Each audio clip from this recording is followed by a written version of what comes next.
So an Ironman is a 2.4 mile swim. And then you get on the bike and you have a nice 112 mile ride. And then you just run a short marathon. 26.2 miles. 26.2 miles. Yeah. You were, conservatively top 15, but if you had a really good day, top 10 in the world. Top 10, maybe even top 5. It was, of course, tailor-made for me. Then you said something that was one of the most profound things I've ever heard somebody say. Do you remember what you said? Yeah. The Fierce Athlete Podcast is here to empower female athletes to thrive in their God-given identity and femininity. You are a daughter of God, fully feminine, fully strong. Welcome back, everyone, to the Fierce Athlete Podcast. I am so excited because we have our first official guest in-house for this new revamped video podcast. And we have been spending the last couple weeks talking about identity, so who we are. And we thought it would be really fun to invite somebody into studio to join us in that conversation. So our guest today is one of my dearest friends, probably one of the women I admire most in this world, and also my coworker, Rachel Zilinskas. Rachel, Hi. Welcome to the podcast. Thank you so much for having me. I'm pumped to be here. It's going to be a really fun conversation. Now, I'm going to introduce you a little bit different. Okay. Because I know you. Okay. No, actually, because, so interestingly, I give a lot of talks about identity. It's kind of like if I go into a school or I'm running a retreat or a clinic, the first thing I always focus on is identity, really who we are, because it's fundamental. Absolutely. We have to understand that before we can be the athlete or the woman that God's calling us to be. Mm. And for you, I actually want to introduce you via a story. Okay. So, I could drop a couple things about Rachel. 7-time All-American. Yes, 7 times. Swimmer Yes. at Georgia. Won 2 national championships. Mm-hmm. Kind of a baller. Made the Olympic trials twice. Now she's a professional Ironman. I like to say Iron Woman triathlete. Just an elite human being. But, interestingly, Rachel, for the last year and a half, when I give talks on identity, I actually open the talk with a story about you. Okay. So I would like to tell this story together. All right, let's do it. Okay, so first of all, for our listeners who don't know what an Ironman is, can you just tell them about this insane thing that you do professionally? Yes. So an Ironman is a 2.4 mile swim. And then you get on the bike and you have a nice 112 mile ride. And then when you're finally so ready and done to be off the bike, you just run a short marathon. 26.2 miles. 26.2 miles. Yeah. So the whole event takes a long time for the professionals, somewhere more in the 8 to 9 hour range. But there are people out there for 17 hours, I think, is the official time cutoff. Yeah. So you have to basically finish by midnight. Yes. Now you're finishing a lot sooner than that. Let's hope most of the time. Yes. I watched Rachel compete. It is a sight to watch her out there. She's a beast. Okay. So let's fast forward 2 years, the start of this story. This is at least where I always start the story. Okay. So 2 years ago, tell us what was happening. Yeah. So 2 years ago, I was super excited. I just moved back to Pennsylvania to be kind of more close to family, and I was close to my coach. So I was really pumped. I was ready for a big season ahead, training really well. And I started to get a pain in my hip.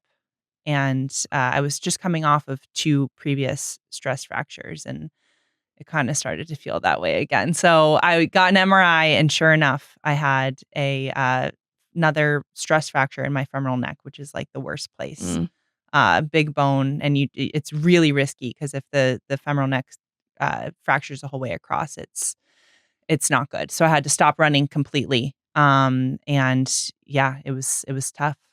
Yeah. And I remember you and I had been kind of introduced to one another via a mutual friend. Yeah. And we'd been talking, and, as you'll see, Rachel's a very faith-filled woman. And so we'd been kind of talking for about a year. Yeah, 6 months. 6 months at that point. Yeah. And the first time I actually met you, I was on crutches. You were on crutches. You were at the Whole Foods. We had Bible study at Whole Foods. Yes.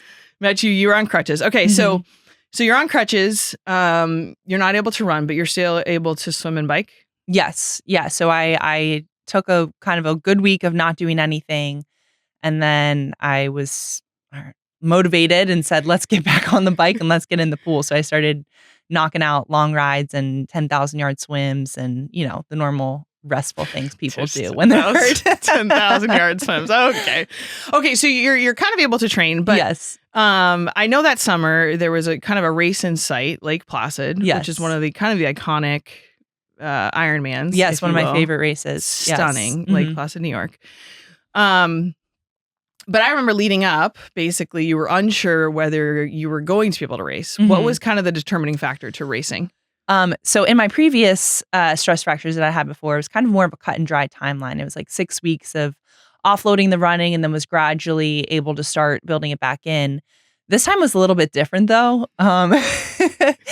It was, it was touch and go. It was, I did, I think 8 weeks of non-running and then I would start running again. It just wouldn't feel quite right. And we just weren't really sure what was going on. So actually in May, I ended up getting another MRI that looked like the stress fracture had gotten worse. But at that point, my symptoms were better. So I was confused. So I got a CT scan. And this was end of May and CT scan was clear. And the race is mid-July. Yeah, the race is mid-July. And so ideally you want, many, many months of preparation, not 2. So after the CT scan was clear, we felt a little bit more comfortable ramping up the run, even though it didn't feel quite right. But even then I remember early July. So mind you, the race is mid-July, July 4th. I went for my first weight bearing run. So before that I was using like an Ultra G or a lever to offload my body weight. And it still hurt. And so I was like, oh, okay, Lord, maybe this is not in the cards. Yeah. And I remember talking to you around that time and you were just very kind of like, I mean, obviously you wanted to race. Yes. But you were very open. You're like, all right, God, yes. like, what do you want? Exactly. Yeah. So I was just kind of taking the steps that were laid out in front of me by the medical professionals, by my coach, and I was okay with a last minute decision, which is very unlike me. I'm very type A. I like to have a nice organized plan in a spreadsheet. With a spreadsheet. So I did not have that this time around. So but I was just taking the steps in front of me, and I had so after that July 4th run, I went for another one a few days later, and it actually felt better. So my coach and I kind of came up with this semi-arbitrary, but not really marker that if I could run 90 minutes, which was roughly half of a marathon. She runs the marathon at the end of the Ironman in about 3 hours. Which I wasn't anticipating to this time, but we both thought if I could run 90 minutes straight with no pain, then we were good to go. So sure enough, the weekend before the race, I was going to say 2 weeks, but no, it was the weekend before the race. I went for a run that was 90 minutes and I didn't have pain. And so I texted my mom and said, pack the car, we're going. We're going. Yeah. Meanwhile, I was in Indianapolis, I believe, thereabouts. Somewhere in the National country. Eucharistic Congress. But I had plans to go to the race to support you and support a couple of our other friends.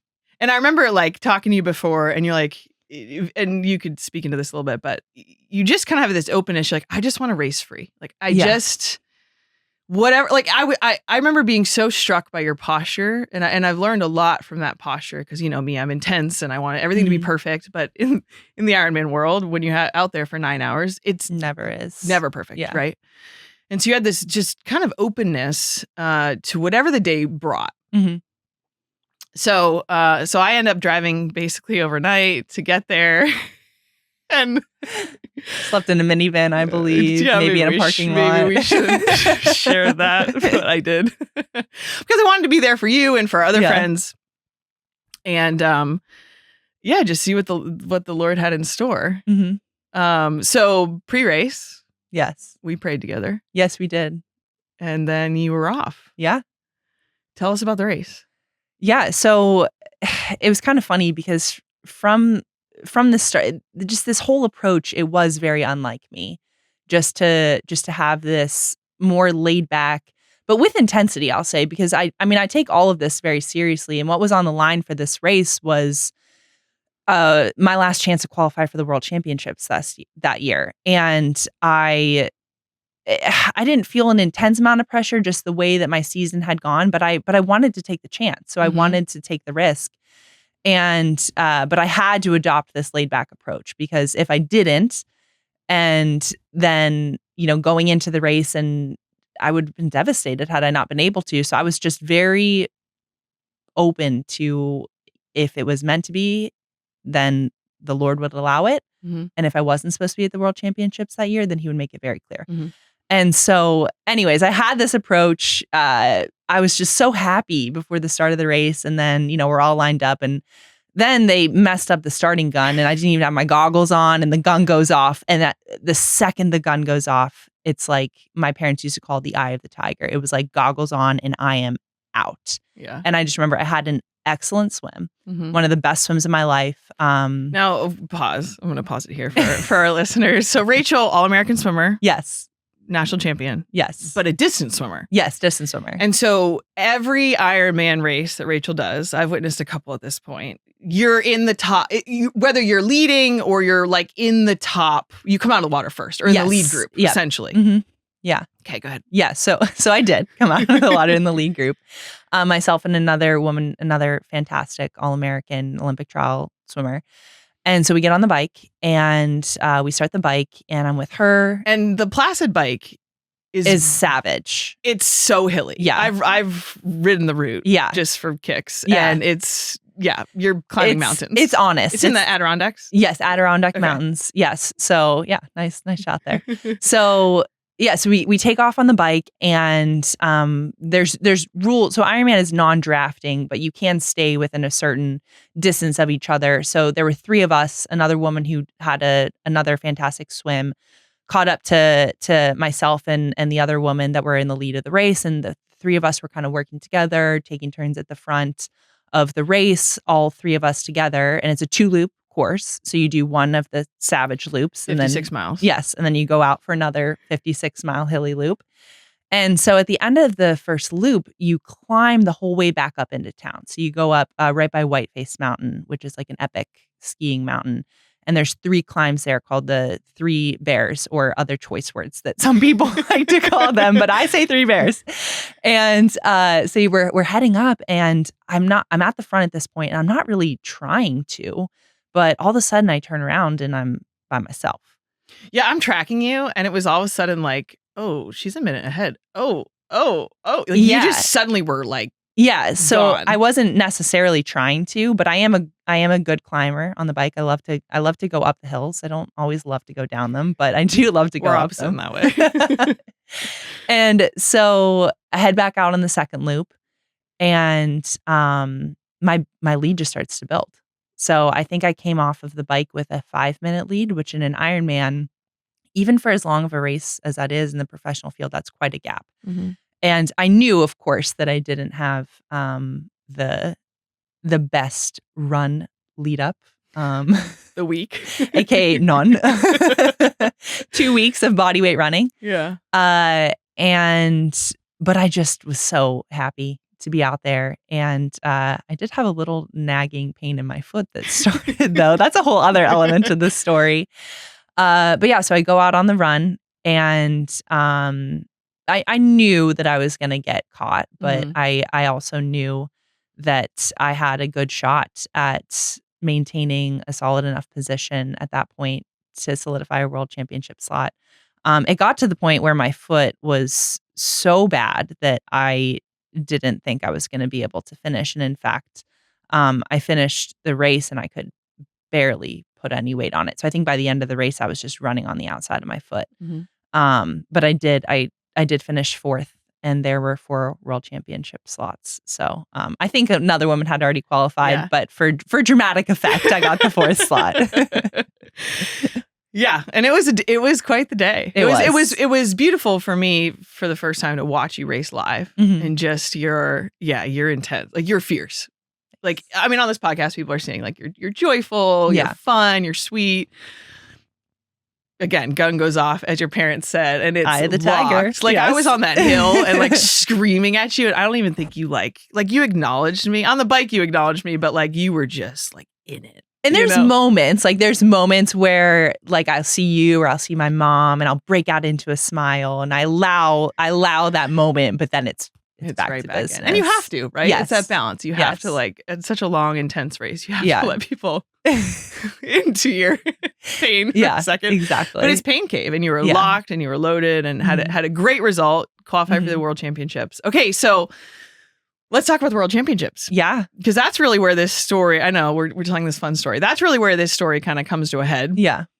So that was July. August, you and I are having a phone conversation and just talking about, I don't know, whatever stuff. And this is before you worked with me. So we were just catching up or whatever, talking about the World Championships. And you kind of cracked a joke. You said something along the lines of, well, you're going to have to come to France and pray with me before the race. Because really, I mean, from what I saw in you, that the race in Placid was like just so spirit-filled. Oh, 100%. It was just like you and the Lord were just lockstep. Yeah. You know, and I think and I don't want to put words in your mouth, but maybe in a new way. In a way that I'd certainly never experienced in competition before. Yeah. Absolutely. Yeah. And so you kind of made a joke, like, you're going to come pray with me. Yeah. And I was like, I can't go to France. Like, come on. So what is the first thing I do when we get off the phone? Look up flights. Obviously. I get a text, hey, so just saying, like, you know, I could get there on miles. Were you serious? You're like, and you had to work through a couple things, but it ended up where I decided to come to France. And I made a pilgrimage out of it. Yes. So you went over for about 2 weeks. I think I came a couple days early. Yep. This is September. Yes. Yeah, mid to late September. Yeah. The World Championships were in Nice, France. Yes. But I made the decision to go to Lourdes. So for our listeners who don't know, Lourdes is a holy site in the Catholic faith where Jesus' mom, Mary, actually appeared to this little girl, Bernadette, Saint Bernadette, multiple times. And part of those appearings was Our Lady told Bernadette to, as a sign of her actual presence, to like eat dirt out of the ground, and this healing spring welled up. And so you might have heard of like Lourdes healing water. So I'd been years prior. It's one of my favorite places in the world. And so I decided to go to Lourdes to just be there, to experience, you know, the profound prayers, but also as kind of my prayer build up for your race. I just felt really called to be your intercessor. And so so Lourdes known for this healing water, and literally people have bathed in this water or washed with this water or drank this water and been miraculously cured of cancer and all these ailments. You can look up, there's been miraculous healings for over 100 years. So I get a jug of Lourdes water and I drive it across France. I think it was like 6-7 hour drive from Lourdes to Nice. Yes. And I show up at the Airbnb where you were staying, and I basically handed you this bottle of Lourdes water. Yeah. Do you remember what I said to you? I think you said, go bathe in this or something to that effect. You will bathe in this the night before your race. Like, this has power. Yeah. To bless you. And so, so we were in Lourdes, or we were in Nice for a couple of days. And then race day came. Yeah. How were you feeling about the race? I was so excited. I was, I was nervous. Because I just felt like I was on the precipice of something really big. Yeah. I just felt like something, I wasn't sure what. And of course, in my mind, I'm thinking, okay, it's going to be a top 10 finish or something. I just like to pause. You were, I mean, conservatively top 15, but if you had a really good day, top 10 in the world. Top 10, maybe even top 5. It was, of course, tailor-made for me. I mean, because of the hills. Yeah, you're climbing hills. Yeah. Mountains. Exactly. Literal mountains. Yeah. And in the French Alps. And I had ridden the course multiple times. Now, these are like, what movie are these? There's like that tunnel. Oh, James Bond. Yes, Mission Impossible. Yes. One of the some action movie. We'll put it in and some car commercials. Yeah, these are epic. Like the landscape is insane. Like these are mountains that are used for cinematography. Yeah, and they, I can't even describe how insanely beautiful they were. And I don't like the descending, so I had practiced multiple times and finally got myself comfortable. So I was always comfortable with the climbing, ready to go on the descents, had memorized the corners that I needed to memorize. and I was ready to go. Mm-hmm. Yeah. So race day comes. Yes. So you're going to basically, how the course is going to work is they're going to swim in the ocean, which Mhm. is stunning. Her and I swam 2 days prior, and it's Yeah. like we're seeing little tropical fish. Like it was really pretty. Yeah. Mediterranean Sea. Yeah. So you're going to go kind of do this weird M swim out in the water, Mhm. and then you'll head up, for the 4.5, 5 hours. You'll be on the bike, and then you'll come down back into Nice, and it was a 4-loop Flat run course along flat the run promenade. course. Yeah. So I meet with you early, Mhm. like really early. We meet and we pray. Yep. Ready Yeah. to go. We prayed actually again right before Mhm. you started, Yeah. and then the race started. Yeah. So walk us through the race. It was chaos. The swim was a mess. This one was a mess. It was not supposed to be wetsuit legal, which for a Anyway. yeah. For a strong swimmer like me, a wetsuit equalizes the playing field a lot more because it gives extra buoyancy to those Mhm. people that aren't natural swimmers. So there's certain temperature restrictions, and it had been warm the entire week. But for whatever reason, the water temperature that they got was a cooler temperature, which meant that we were wearing wetsuits for the swim. So I'm putting my wetsuit on at rips. Yeah, so it just things were not smooth to Mhm. say the least. The swim starts, I'm getting kicked in the face and just not in a great position, and I find myself just not getting my normal gap and no one was. Mhm. It ended up being a large pack of women, and there were people in there. I was looking back and I'm like, is that Chelsea? Is that, so and so? And yeah, just a large pack of women, which was very atypical. Mhm. Usually you have the few kind of super swimmers, myself included, that are off the front. And yeah, so not a great swim by my standards. Also just felt very chaotic. And then we get on the bike, and it's, the positioning on the bike is key. Mhm. You really want to get yourself in a good position. So I get on the bike. Kind of in the and- top 10, right? Yeah, There's yeah, 10 so- of you kind of in that top group. So it was Yeah. still a good position, just not what I was necessarily expecting. I was Sure. expecting to be off the front with a little less stress. Mhm.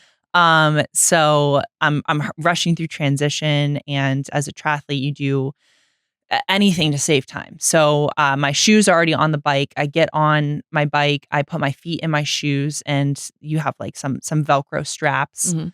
So that you can quickly fasten them, but I am just trying to get out. So I Mhm. just don't even fasten my shoes. I just go, and I'm gunning it. And of course, like my bike computer's not working, so I'm fiddling with that. I'm like, just stop, just go.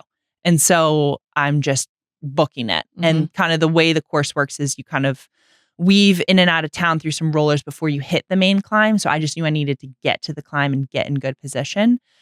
And so uh I, get out of the promenade and get onto kind of the more of the main roads, and there's the first little kicker climb. So I'm going up the climb and still hadn't buckled my shoes yet. And then I'm going down the climb, and I'm like, okay, perfect. Like I'm in a good position. I'll stop and I'll buckle my shoes. Mind you, this is And not actually stop. not stop, but You're just like- coast. You're coasting so you can Coast, and I can fasten my shoes. And mind you, this is 10 kilometers into the race. So it was a pretty quick start, maybe 20 minutes into the bike. I leaned down to fasten my shoe, and next thing I know, bam, on the ground. Have you ever crashed before? Never crashed before. I'd like fallen off my bike, but never like just hit the deck. Yeah. Hit the deck. Wind knocked out of me. It's like the whole world just went black. Mm. So I get up, and there was a cameraman or some vehicle right next to me, and they're like, "Are you okay? Are you okay?" And I'm like, "Yeah, I'm fine." And so get back on my bike. Mhm. And we had hit the bottom of the hill, and I don't even know what happened. I think I hit a rock or something when I was looking at my shoe. And I get back on the bike, and I feel my clavicle just moving. Ugh. Yeah, it was nasty. And so I'm trying to go up another hill, and I'm pulling on the bar, and I'm like, I'm about to vomit. And so I pull over on the side of the road, and I look down. I have, the road rash, the ripped kit, everything, and I can see my clavicle. through like poking through my skin. And that's when I knew my day was done. Now, meanwhile, I'm with your mom. Yeah. We watched the swim. I mean, we were like jumping barriers. Yeah. Susan and I were like getting after it to be close. Kind of saw you go through transition, but we're not going to see you for 5 hours because it's a single loop. So, we decide we're going to head back to the hotel and then we're going to go get some croissants naturally and stream the coverage because we can watch you. And we get a text from your dad who was at home watching it saying Rachel's on the side of the road. Yeah. And so my mind is like, what the heck? Because honestly, like the worst, quote unquote, one of the worst things that can happen in Ironman is what's called a mechanical. Yeah. Flat tire, broken bike, something. Right. But like your mechanic is Lance Armstrong's mechanic. So like the guy knows what he's doing. So we're kind of just like, confused, like pit in our stomachs, like what's going on? And then we get a phone call. Yes. From a French number we don't know. And it's you. Yeah. Saying, I think I broke my collarbone. Yeah. So, well, I did break my collarbone. I could see it. It was broken. For sure broken. You didn't mention you could see it. Yeah. And I think at some point actually on the feed, it flashed to you on the side of the road. Yeah. Like you're just sitting there. Yeah. Like, heartbreak. Yeah. So my first reaction, I mean, your first reaction, we'll talk about as your head is spinning. My first reaction, I was pissed. Yeah. I was pissed for you because as your friend, I of course, like I wanted the top 5 day for you. Yeah. I felt like God, that's why I thought God had me there.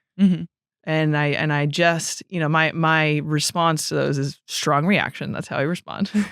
And then it's to go to the Lord and say, what? Yeah. What is this? You know?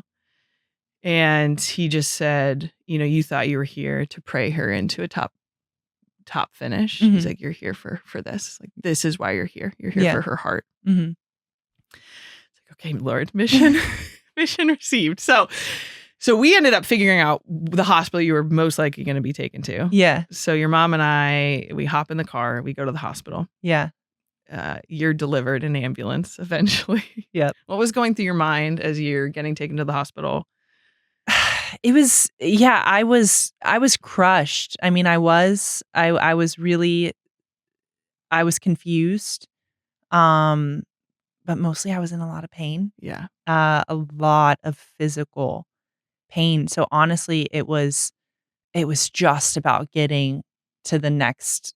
I knew that I wanted surgery because I was aware of how collarbone issues work, and I know that if you don't get surgery, it can be in a lot of pain. And I just wanted to be in a bed. I just wanted to be warm, and I just wanted to get surgery as soon as possible.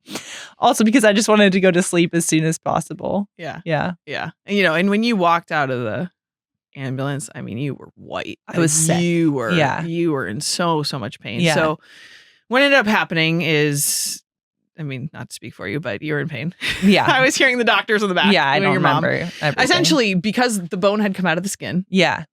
Which was a weird blessing. They actually did need to do emergency surgery in France. Yes. Mind you, French people who do speak English don't like to speak English. Yeah. To Americans. Not a lot. No. Your mom and I are like, we're having like friends try to translate. We're trying to figure it out. But eventually you go back pretty immediately to surgery. Yeah. And, we went and kind of picked up some stuff, your bike and some of your things, and then came back and, you're in surgery. I'm literally at my rosary. I'm just pacing this hallway. Your mom and I are just praying. Met some really, finally a sweet nurse who told us what was going on. You end up coming out of surgery, successful. Yeah. But yeah, your day was over. Yeah. So you end up staying in overnight. You're released the next day. Okay, I'm going to fast forward this a little bit. Okay. To 2 nights later. Yep. You and I are sitting, so we're back at the Airbnb. You've had surgery. You're in a sling. You're looking pretty good. Yeah. I think we had a day adventure that day somewhere. Yeah. Somewhere in France. We were staying for a couple of days. So we got to do some fun things. But this whole time I was kind of waiting to ask you a question. I'm that type of friend who's going to ask the hard questions, so watch out. So we're sitting at the kitchen table, your mom goes to bed, and I look at you and I say, okay, are you ready for it? You're like, nod. And I say, how are you really? Because, I mean, at this point, you'd worked Years. 6 Yeah. years. Yeah. I mean, really your whole swimming career leading Yeah. into this for this race. Yeah. And you end up crashing, not finishing for the first time ever, Mhm. getting emergency surgery in France. Yeah. And do you remember what the first thing you said was? I think I said, if this was a year ago, this would have crushed me. Crushed me, really. I might have even quit triathlon had Yeah. this happened. Yeah. And then this is the clincher. This is why I Yeah. tell this story. Yeah. It's a long lead up, but Yeah. you got to know all the details. It's more fun. I never get to tell it this long, so it's way more fun.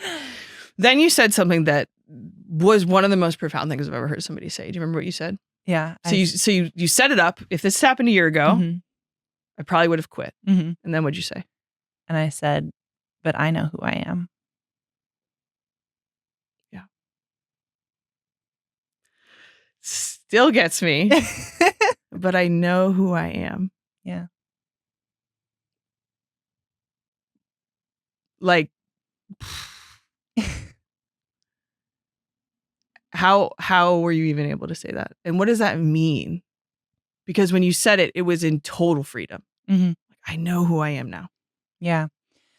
So the night that I was in the hospital, I couldn't sleep at all. I mean, coming off of surgery, still not. You had like a 90-year-old Yeah, neighbor. yeah. She was getting phone calls in the middle of the night. I'm in pain, and it was just like my whole life was, because I was still confused, and I still said, why, and he didn't answer me why.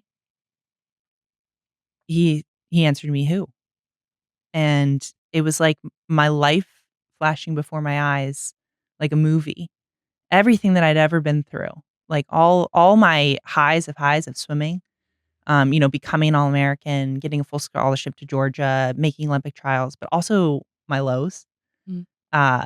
Leaving swim meets because I was so sick, or I tore my rotator cuff in college, and all of these things that I'd been through, um, just playing before my eyes, and he just revealed to me that, not that they don't matter, because all of these things matter, Mhm. and all of these things, the highs and the lows, they contribute to who we are, but each of them just further revealed the truth of who I was, Mm. which was his daughter. You know? And it was, because the first swimming injury, it was like, okay, well, I had to learn that I wasn't just a swimmer, but, who am I now? Well, I'm really good at school. And then, getting my first C on an exam. Okay, well, if I'm not really good at school, then what am I? Mm. And so just all of this searching, all of this flashing before my eyes, and the whole time he's just gently revealing to me that that's not quite it yet. It's something that you do, it's something that you're good at, or maybe something that you're not good at, but who you are is mine. Mm. Mm. And that, I mean, gosh, that's a place where we all want to get to. I Mhm. think I'm sometimes still striving to get to. Me too. Me Yeah. too. I have to remind myself, or he has to remind me, Mhm. really. Yeah. Yeah, but I would say to our listeners, and we'll wrap this up because we're gonna have Rachel back next week though, so don't worry, because I want to unpack this even more. The place where the Lord desires to bring us Mhm.